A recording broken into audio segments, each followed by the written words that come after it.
आगामी चुनाव को लेकर सभी पार्टियां अपने स्तर पर चुनाव में लग गई हैं। आज बाबा साहब भीमराव अंबेडकर के जन्म दिवस पर कांग्रेसी नेता चिंटू चौक से भीमराव की मूर्ति पर माल्यार्पण करने पहुंचे। वहीं महापौर पुष्यमित्र भार्गव की बाबा साहब भीमराव अंबेडकर की मूर्ति पर माल्यार्पण किया। भीमराव अंबेडकर की जयंती का महापौर पुष्यमित्र भार्गव ने कहा कि भीमराव अंबेडकर पूरी दुनिया को दिशा देने वाले हैं। भारत के संविधान के रचयिता हैं, जिन्होंने इस देश की दिशा तय की है। आज उनकी जयंती पर हर्षोल्लास के साथ माल्यार्पण किया है एवं उनके रास्ते पर चलने की कोशिश करेंगे। साथ ही बीजेपी ने किसी भी प्रकार के आरोप प्रत्यारोप न करते हुए सिर्फ भीमराव अंबेडकर की जयंती पर माल्यार्पण कर उन्हें श्रद्धा सुमन भेंट किए। वहीं दूसरी ओर कांग्रेस बीजेपी पर आरोप मढ़ती रही। भारत रत्न डॉक्टर भीमराव अंबेडकर पूरी दुनिया को दिशा देने वाले एक महान नेता थे, महान क्रांतिकारी भी थे और भारत के संविधान के रचयिता हैं, जिन्होंने इस देश की दिशा तय की है।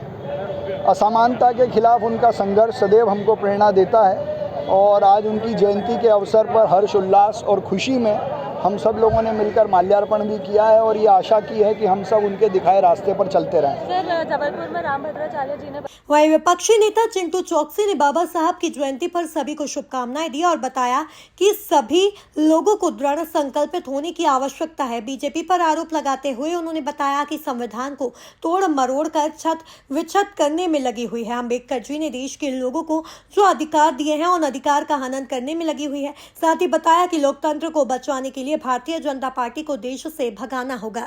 सबसे पहले तो बाबा साहब की जयंती पर सभी देशवासियों को बहुत बहुत शुभकामनाएं और बाबा साहब के चरणों में सत सत नमन करता हूं। और हम सब कांग्रेस पार्टी के लोग, युवा साथी, सभी देशवासियों की नैतिक जिम्मेदारी है, दृढ़ संकल्पित होने की आवश्यकता है कि जिस तरह से भारतीय जनता पार्टी विश्व के सबसे बड़े लोकतंत्र का, विश्व के सबसे बड़े संविधान को छित विक्षिप्त करने में लगी हुई है, संविधान को तोड़ मरोड़ करने में लगी हुई है। बाबा साहब ने जो देश के लोगों को अधिकार दिए, जीने का, खाने का, रहने का, उन अधिकारों का हनन करने में लगी हुई। तो हम सबकी नैतिक जिम्मेदारी है कि इस लोकतंत्र को बचाना है, संविधान को बचाना है। तो भारतीय जनता पार्टी को निश्चित रूप से इस देश से भगाना पड़ेगा, तभी इस देश में लोकतंत्र की स्थापना होगी और बाबा साहब के सपनों का भारत बनेगा। एक बार फिर से बहुत बहुत शुभकामनाएं।